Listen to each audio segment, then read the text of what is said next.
ఇంట్లో ఉన్న బంగారాన్ని విడిపించి ఆ రోజు ఆన్లైన్ రేటుకే మేము కొంటాం. Sharma gold company. నమస్తే, వెల్కమ్ టు సుమన్ టీవీ. నేను మీ సుమన్ టీవీ ఉషా.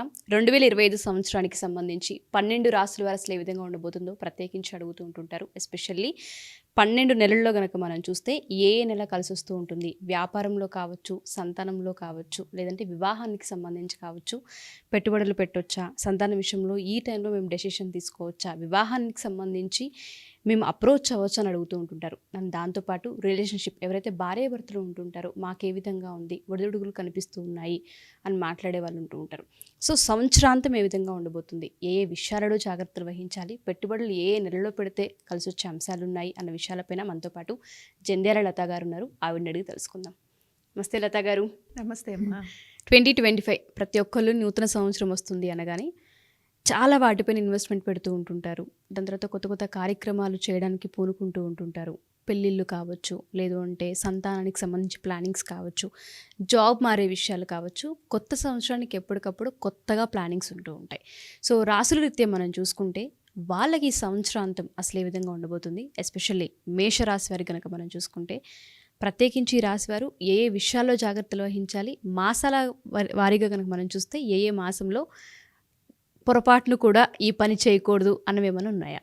బేసిక్గా మనకి ఎప్పుడైనా సరే ఇలాగా ఫలితాలు చెప్పుకుంటున్నప్పుడు మనం ఎప్పుడు కూడా ఉగాది నుంచి ఉగాది చూసుకుంటాం.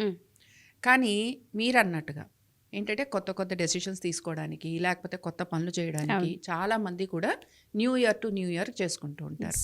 కాబట్టి మనం న్యూ ఇయర్ ఫలితాలు చెప్పుకుందాం. మనం ఉగాది ఫలితాల గురించి వెళ్ళడం లేదు. బేసిక్గా ఇక్కడ మనం కనుక చూసుకుంటే సంవత్సరం అంతా కూడా అంటే జనవరి 2025 నుంచి మళ్ళీ జనవరి 2026 వరకు మేషరాశి వారి ఫలితాలను గమనిద్దాం. ఎప్పుడు కూడా న్యూ ఇయర్ రాగానే ఆలోచన చేసేది ఏంటి అని అంటే పోయిన సంవత్సరం కంటే కూడా ఈ సంవత్సరం ఆర్థికంగా మాకు ఏ విధంగా ఉండబోతోంది. చాలామంది మన ఇదే ప్రశ్న అడుగుతూ ఉంటారు. ఆర్థికంగా చాలా వరకు వీరికి అనుకూలత ఉంటుంది. అంటే వాళ్ళు 2024లో చేసిన పనులకి వాళ్ళకి రిజల్ట్స్ అనేవి వస్తూ ఉంటాయి అన్నమాట.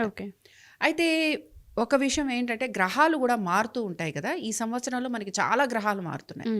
సో మారినప్పుడల్లా కూడా వాటి ఇంపాక్ట్ అనేది ప్రతి రాశి మీద చూపిస్తున్నట్టుగానే మేషరాశి వారి మీద కూడా చూపిస్తూ ఉంటుంది. అందుకని ఏంటంటే ఆర్థికంగా వీరికి అనుకూలత ఉంటుందా అంటే చాలా చక్కగా వీళ్ళకి అనుకూలత ఉంటుంది. కానీ ఏ పనులైతే మనం చెయ్యకూడదు, ఏ పనులైతే మనం కొన్ని పనులు ఉంటాయి, ఎక్కడ కొంచెం డబ్బులు తీసుకోకూడని చోట డబ్బులు తీసుకోవడము, బ్రైబ్ లాంటిది తీసుకోవటం, ఇలాంటివి ఉంటాయి చూసారా. ఇలాంటి వాటి జోలికి మాత్రం వీళ్ళు వెళ్ళకూడదు మేషరాశి వాళ్ళు. అయితే మీరు ఇందాక క్వశ్చన్ అడిగారు, ఏ మాసాలలో వీళ్ళకి బాగుంటుంది అని. ఏ మాసంలో బాగుంటుంది అని అంటే అక్టోబర్ మాసం వీళ్ళకి చాలా బాగుంటుంది. అక్టోబర్ మాసంలో వీళ్ళకి ఎందుకు బాగుంటుంది అంటే ఉద్యోగస్తులకి, అలాగే మామూలుగా అయితే అసలు ఈ సంవత్సరం అంతా వివాహ ప్రయత్నం చేసే వాళ్ళందరికీ బాగుంటుంది. అలాగే వాళ్ళ రిలేషన్షిప్ ఏదైతే ఉంటుందో అది చాలా బాగుంటుంది. అదృష్టం అనేది వీళ్ళకి బాగా కలిసి వస్తుంది. అక్టోబర్ నుంచి గనక మనం చూసుకుంటే అక్టోబర్ నుంచి ఆల్మోస్ట్ డిసెంబర్ వరకు ఉద్యోగస్తులకి అత్యద్భుతంగా కలిసి రాబోతోంది. అలాగే వివాహ ప్రయత్నాలు చేస్తున్న వాళ్ళకి, తర్వాత విదేశాలకి వెళ్ళాలి అని ప్రయత్నం చేస్తున్న వాళ్ళకి, వీళ్ళందరికీ కూడా చాలా బాగుంటుంది. కాబట్టి ఉద్యోగస్తులకి బాగుంది అనుకుంటున్నాం, వివాహ ప్రయత్నం చేస్తున్న వారికి బాగుంది అనుకుంటున్నాం, అలాగే ఆర్థికంగా కూడా ఈ రాశి వారికి కలిసి వస్తుంది అని అనుకుంటున్నాం. ఒక రకంగా అదృష్టం వీళ్ళని వరిస్తుంది. మేషరాశి వారికి సంవత్సరం చాలా బాగుంది. అక్టోబర్ మాసం అయితే ఇంకా కలిసి వచ్చే అంశాలు చాలా ఎక్కువగా ఉన్నాయి. అనుకోని విధంగా ప్రమోషన్స్ రావటం కానీ, ఉద్యోగాలు మారటం కానీ, ఉన్నత పదవులు లభించడం కానీ, ఇలాంటివన్నీ కూడా మనం గమనించవచ్చు.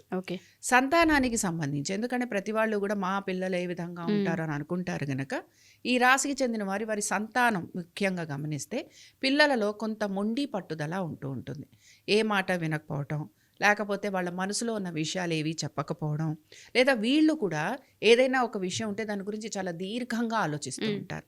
దీర్ఘంగా ఆలోచన చేస్తూ ఆ పని గురించిన ఏదైనా ఒక పని చేయాలన్నప్పుడు విపరీతమైన దీర్ఘంగా ఆలోచించామనుకోండి, అప్పుడు ఆ పని అనేది కొంచెం మనకి ఆలస్యం అవుతూ ఉంటుంది. కాబట్టి ఏంటంటే కొన్ని ఏ పనులు అయితే మనం ఇమీడియట్ యాక్షన్ చేయాల్సినవి ఉంటాయో అవి వాళ్ళు చేయొచ్చు. కొంచెం ఇంట్రోవర్ట్స్గా ఉంటారు అని చెప్పుకోవడం అనమాట. అలాగే మీ సంతానం కూడా ఇదే క్యారెక్టర్ని ఎగ్జిబిట్ చేస్తూ ఉంటుంది. విద్యార్థులు కొంచెం కష్టపడి చదువుకోవాల్సి ఉంటుంది. అలాగే ఇన్వెస్ట్మెంట్స్ పెట్టేవాళ్ళు ఎవరైతే ఉంటారో, ట్రేడింగ్ కానీ స్టాక్ మార్కెట్స్ కానీ ఇలాగ పెట్టేవాళ్ళు ఎవరైతే ఉంటారో వారు కూడా కొంత జాగ్రత్తగానే పెట్టాలి. లాంగ్ టర్మ్ ఇన్వెస్ట్మెంట్స్ చేస్తూ ఉంటారు కదా, వాళ్ళకైతే చాలా అనుకూలంగా ఉంటుంది.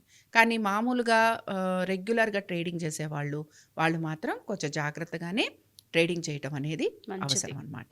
ఓకే. సో ఎస్పెషల్లీ వీళ్ళు చేయకూడని పనులు ఏమైనా ఉన్నాయంటే, అంటే వివాహాలలో, సంతానానికి సంబంధించి, ఎస్పెషల్లీ జాబు మార్పులకు సంబంధించి ఏ విషయాలలోనైనా డెసిషన్ ఆపుకుంటే మంచిదని ఏమన్నా కనిపిస్తుంది అంటారా అమ్మా? బేసిక్గా నమ్మి మోసపోవడం ఎక్కువగా ఉంటుంది. ఉద్యోగస్తులు ఉద్యోగం కోసం ప్రయత్నం చేస్తూ ఉంటారు కదా, ఎవరికైనా బ్రైబ్ ఇచ్చి వాళ్ళు మనకేదో సహాయం చేస్తారని అనుకోవటం, ఆ తర్వాత వాళ్ళకి ఆ సహాయం అందకపోవటం, లేకపోతే ఆ ఉద్యోగం వాళ్ళకి రాకపోవడం, ఇలాంటివి జరుగుతూ ఉంటాయి. ఈ సంవత్సరం అంతా కూడా ఉద్యోగం అనేది ఒక ప్రైమరీ ఫోకస్గా ఉంటూ ఉంటుంది. అది ఆడవారికైనా సరే, మగవారికైనా సరే. కాబట్టి ఏంటంటే ప్రతిదీ కూడా వాళ్ళ ప్లానింగ్ అంతా కూడా ఉద్యోగం చుట్టూరానే తిరుగుతూ ఉంటుంది అనమాట. అందుకని ఏంటి, మనకి ఏదైనా మంచి ఆప్షన్స్ ఉన్నాయి అని అంటే ఎవరైనా ఏదైనా చెప్పంగానే ఉద్యోగం మారటము, ఆ తర్వాత దాని గురించి బాధపడటం, లేకపోతే మనం అనుకున్న విధంగా ఈ ప్రొఫెషన్ లేదు అని అనుకోవటం, ఇలాంటివి ఎక్కువగా వస్తుంటాయి. అందుకని ఈ విషయంలో జాగ్రత్తగా ఉండాలి. ఇందాకే మనం చెప్పుకున్నాం, ట్రేడింగ్ విషయంలో జాగ్రత్తగా ఉండాలి. బ్రైబ్స్ తీసుకునేవారు ఎవరైతే ఉంటారో వారు కూడా జాగ్రత్తగా ఉండాలి.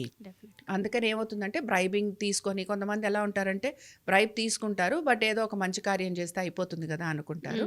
కానీ అలాంటి వాటికి కాకుండా అసలు పూర్తిగా కొంచెం దూరంగా గనక ఉండగలిగితే చాలా వరకు ఈ మొత్తం సంవత్సరం వీరికి అనుకూలంగా ఉంటుంది. Okay, thank you ma'am, thank you so much. నమస్తే.